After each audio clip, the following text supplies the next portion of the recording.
I want to, again, I want to have you out of here by 8, if not before 8.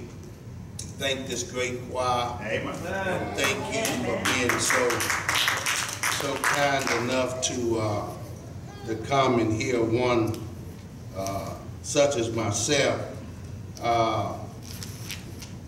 If Pastor happened to even think about me coming back again on any occasion, I have several names that owe me favors that I'm going to submit to him that y'all don't know nothing about, that would draw attention and a crowd just to see what he looked like and what he sounds like.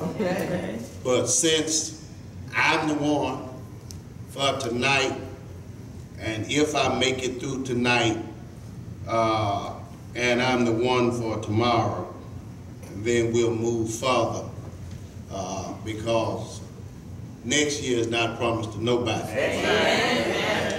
There's a word from the book of Psalms, the 46th number. All I can handle is verse 1 on tonight. I would advise you to read the entire 46th number of Psalms. It's a blessing. But on this night, within 20 minutes, I'm going to try to do this.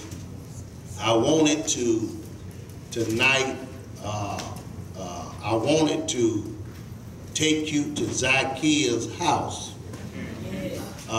Last night I got him out of the tree.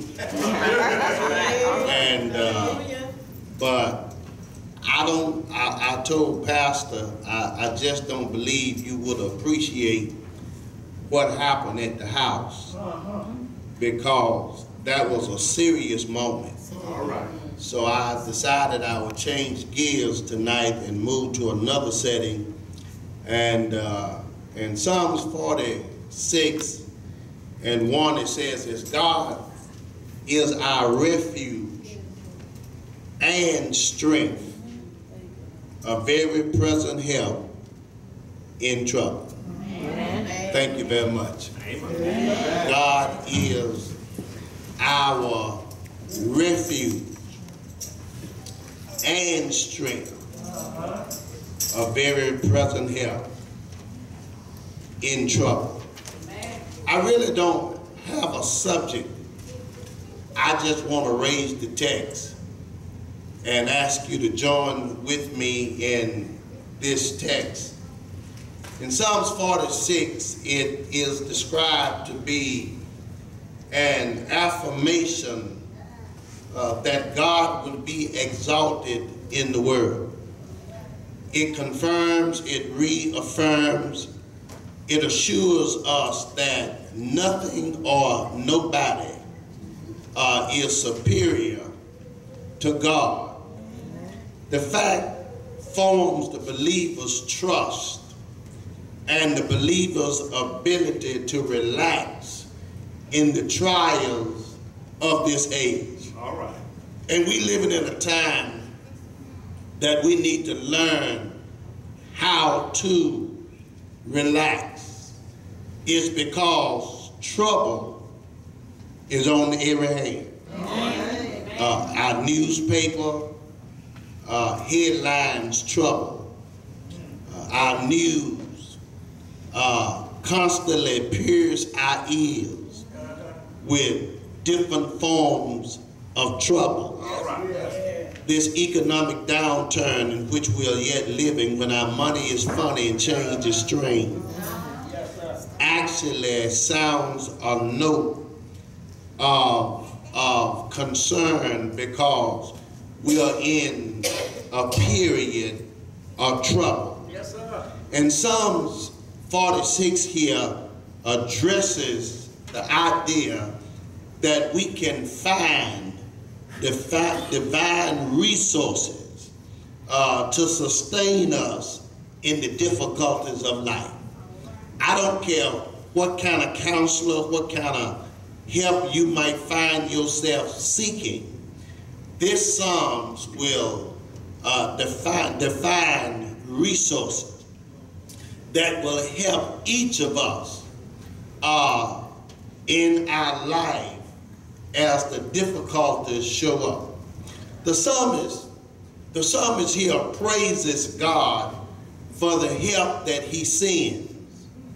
And he talks about God's presence. He talks about God's future presence. And then he talks about the presence that God establishes with his presence. And tonight we want to look at that, how God works in our life. And working in our lives, we will find his presence, future presence, and his presence with us at all times. Listen to what the psalmist says. God is our refuge and strength, a very present help in trouble.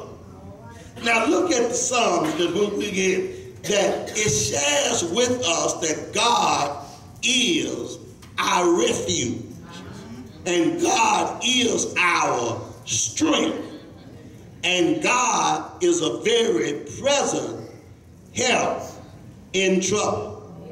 What the psalmist is saying is that God is not affected by the convulsions of society.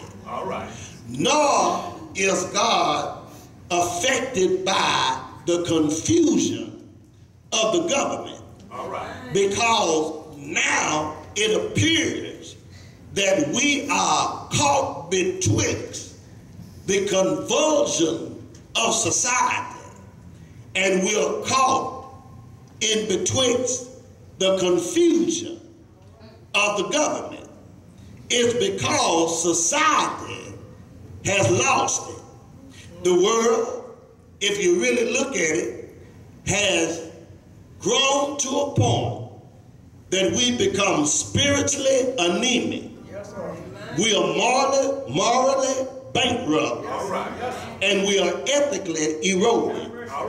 That means we living in a society to where everything and anything goes. And it's a shame that we can say that we have to live in a period in our lives that actually you don't know who you talking to, you don't know who hand you shaking, and you don't really know tonight who you sit next to. It's because we're talking about the convulsion of society.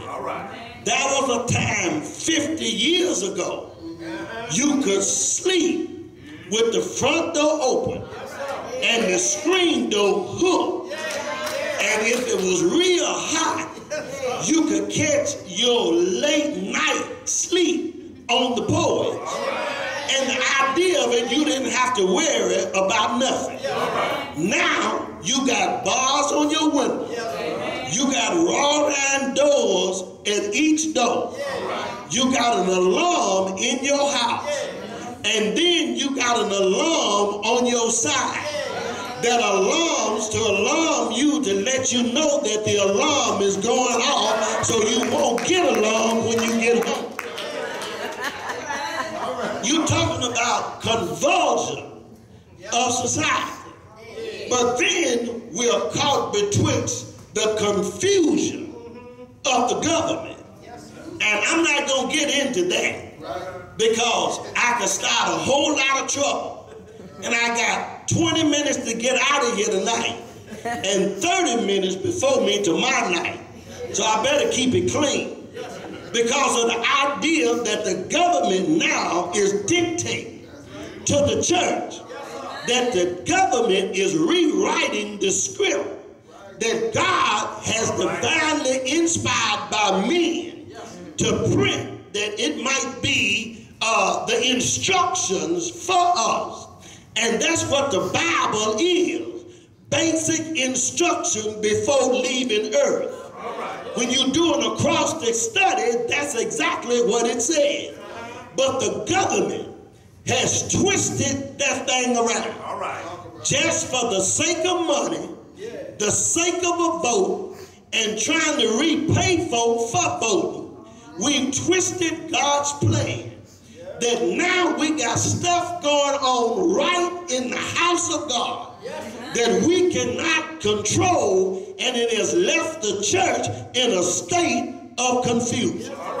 So then the psalmist says, God is our refuge and strength, a very present help in trouble. Now, if you will, and I'm not very good in English, so I know I can't do much Hebrew. But when you really look at the Hebrew word translated trouble, it's actually translated in the language of tight space. Now, when you look at it, God is our refuge and our strength, a very present help in a tight. Come on, talk to me. Everybody in here has been in a tight. If you ain't in a tight, you just coming out of a tight, or you headed to a tight. And I'm here to tell you today that God says, the psalmist says, that God will be your refuge, and God will be your strength when you in a tight. When your money is funny, change is straight. That's a tight. When you can't see how to make your way through, when you got more months than you got money, that's a tight. And the fact about it, when you get your check on the 1st, and it don't help you until the 15th, and then you got the 15th till the 31st, still hanging out there. Somebody need to tell me, what is that? It's a tight. So we all find ourselves in a tight. So then if he says, God is our refuge, and you'll know this text when I leave here tonight, because I'm going to just keep reading it. God is our refuge and our strength, a very present help in trouble. When you are pressed on every side, when your options are limited, when your freedom is restricted, and when your progress has been arrested, he says God is our refuge. He says, number one, God is our refuge and strength. Now let me define that for those of us who may not understand it. God is our refuge. That's God saying to us, talking about his availability. When he said, and strength, that's him telling us that about his dependability. So what I'm saying tonight is, God says through the psalmist to us, the church, that we're here this week to be revived. And he wants us to know that he is available and he is dependable. And I want you to know tonight that that's a big word. Folk don't know when to shout. They shout too soon or too late. I ain't never found a church yet. Out of 33 years of pastoring, I've been president of the state convention with 400 churches under me.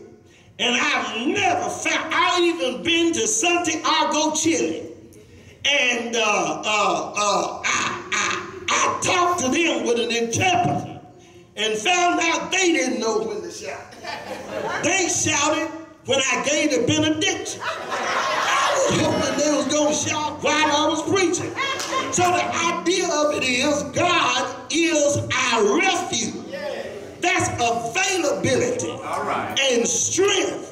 That's dependability. Now, how many of us here tonight, as I slow it down for just a moment, that will say God has been there for you when everybody else walked off? from you. God was right there for you.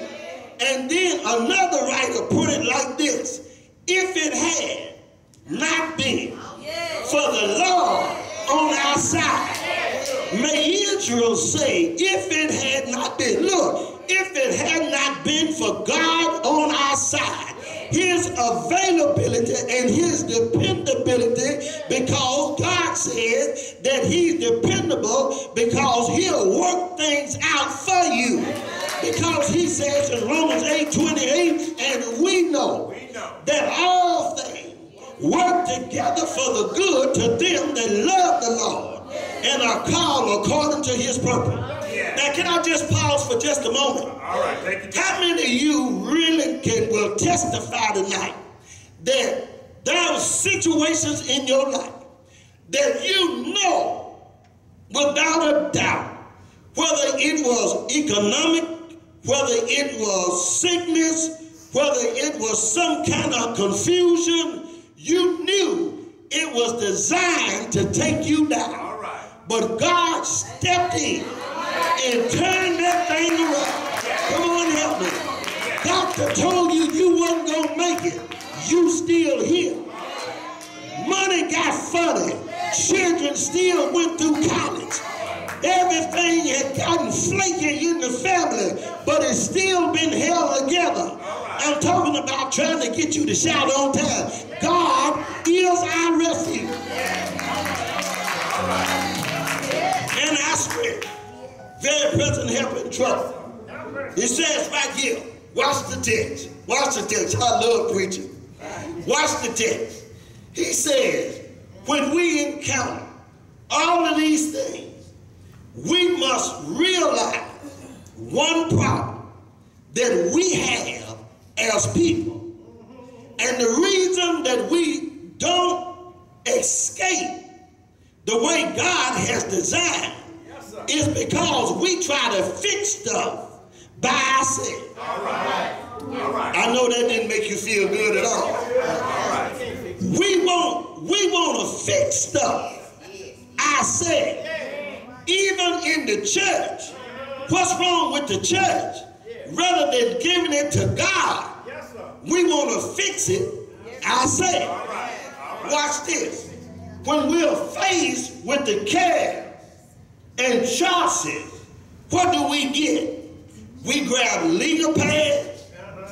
We go to the pros and cons list, and we'll try to arrive at a reasonable, responsible decision on how to handle a situation. That didn't get you. What if you looked at it like this? When things go wrong in our life, rather than going to God, we find ourselves going to good books that we can read. And then we find that we try to find consultants that we can employ to give us good advice. All right. To try to help us develop techniques and employ certain tactics in order to allow us to escape our human dilemma. All right. That one didn't work neither. What about this one? When it comes to the church, rather than getting on our knees and praying to God for an answer, what we want to do is form what we call task groups. Or we want to get a committee and try to get the committee that should be committed to an insane asylum to try to figure out the business of the church. And then we get to a point in life that we feel like we don't need God. But let me tell you this, we don't know what to do without God. We got to have God on our side in everything in our life. We got to give God our life, everything we have, everything we are, everything that we're not. We got to tell the Lord, I'm yours.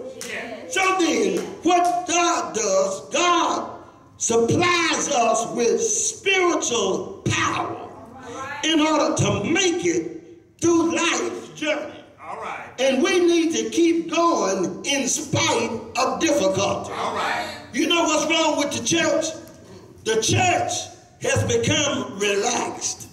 The church has lost her spiritual power. All right. The church no more goes into the world. All right. The church let the world come into us. All right. Now, don't get me wrong, because last night I said we need more of the worldly folk inside the church if we gonna change the world on the outside. But let me help you with one thing. What God does, God gives us raw material All right. in order to develop discipleships for Him. Everybody that's in here tonight, at some point or another in your life, if you're honest, you are raw material. All right. You ain't always been whole like you are tonight. All right. You ain't always been as holy as you are tonight. If we really would just go back and dig up the stuff in your life, All right. you would be ashamed of the stuff that we would find out. But look what God has done. All right. Look how God has taken your life and turned it around. I ain't gonna talk about y'all. I'm gonna talk about me. All right. I'm gonna talk about what makes me fit to stand in the pulpit Sunday after Sunday, week after week, to talk about God's goodness, because God specializes in taking raw material and turning it around. And it's like Jeremiah said, he's at the potter's wheel. And when he get through turning us, get through shaping us and making us, that's when we have the boldness. And what I call boldness is holy boldness. To stand and testify to the congregation what God has done for us. All right. Listen, I got 5 minutes. All right. Preach. But I got a whole lot of sermon. God is our refuge and our strength, very present help. Now I want to get this on a slow drag, because I don't want you to get too excited, because this is the part I really don't want you to miss, is that God is our refuge and strength, a very present help in trouble. Now, how do you get help from the Lord? You got to learn how to be still. Now, I told you to read the whole song, because verse 10 will tell you, be still right here and know that I am God. And that's the point that I want to drive tonight. For the next 5 minutes, I want to talk about how do you be still. How do you be still? When you be still, that sounds like I'm supposed to relax. How can you relax in a world, in a situation in which we live right now? How can you relax when I go back and be redundant, trying to make it and make ends meet on the little bit that you have? How can you relax when you got other folk plugging into your finances, trying to help them out? I'll just get real personal. How can you relax when you got children that's grown, that's out the nest, but they ain't got out the tree? Come on, right there. How in the world can you relax? But it says, be still and see, know that I am the Lord. Now, this is how you do it. Number one, when he says, be still, and I got to calm myself down, because I don't have but 4 minutes to do this. So I got 3 points. There's 1 minute per point. And then I got another minute to close and set out. So the idea of it is, when you look at how do you relax, there's 3 ways God has designed for us to relax and see the salvation of the Lord. First of all, you got to learn how to develop a devotional life. All right. You got to learn that devotion is devoting yourself to the Lord. All right. And devotion is not a psychological trick, but devotion is a theological grace. When you talk about devotion, you don't have to have somebody with a pocket watch waving in your face, hypnotizing you, talking about they gonna help you get some rest. God said, be still and know that I am the Lord, and I will give you rest. That's my first point, first 60 seconds. My second 60 seconds is that after you learn how to have devotion, you got to learn how to rest. You got to rest. Keep the Sabbath day holy. Was designed for rest. All right. Now watch this, because I'm going to show you something here. And I was in the office, pastor said, it's time to go. You can come on when you get ready. I said, no, I want to go with you. But I need to look at one thing before we walk out of the office so I can be correct when I argue this point. When you look in the book of Genesis and come to the end of chapter 1 and the beginning of chapter 2, you will find that God made everything. The last thing God made was Adam. And after he made Adam, he turned around and gave Adam everything that he had created. And after he did that, he said, and God rested. All right. Why did he do that? It's because what he wanted Adam to know.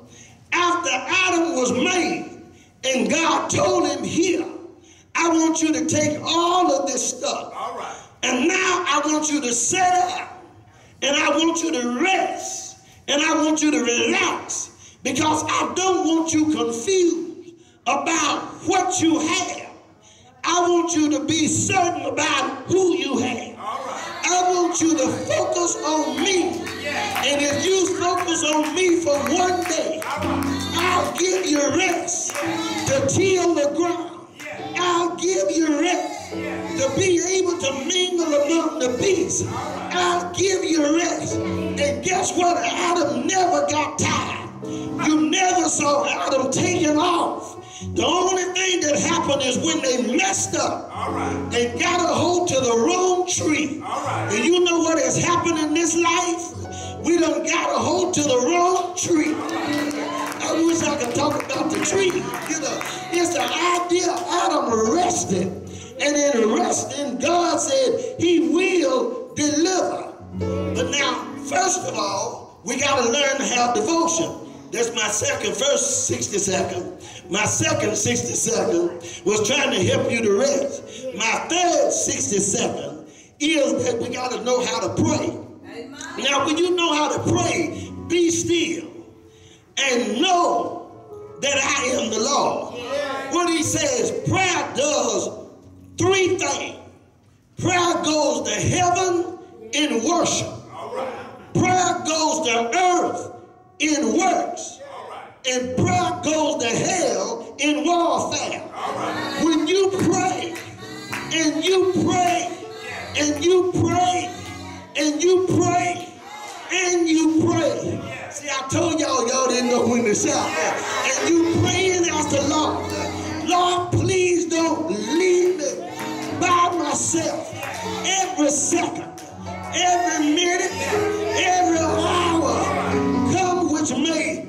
Through the months, through the years, come which may, I got to have Jesus, because I just can't make it by myself. Let me tell y'all one more thing, and I learned this in seminary school. You ain't preached until you go to Calvary. So tonight, let me go to camp. It's because the Jesus that I'm talking about died for us on the hill called Calvary, shedding his blood for remission of sin, died till the moon dripped down in blood, died till the world reeled and rocked like a drunk man, died till fox ran to his hole, died till somebody shouted, surely this got to be the Son of God. But he didn't stay there. Went in Joseph knew too. But on the third day morning, he got up with all power in the palm of his hand. Now when you look at the cross, that's objective. But when the cross get in you, that's subjective. He said, behold, I stand at the door and knock. If any man open the door, I'll come in and sup with him. He'll put peace in your life. He'll put joy in your life. I wish somebody know him to shout it out. I said, God is able. Ain't he able, y'all? Turn around and tell somebody he is able. If you just relax and be still, the Lord will work things out, pay your bills, heal your body, bring peace to your troubled mind, make your children come home and do right, turn that husband around. Won't he do it? I wish I could holler right there. One time. He will. He will. I'm going to holler anyway. I said he will.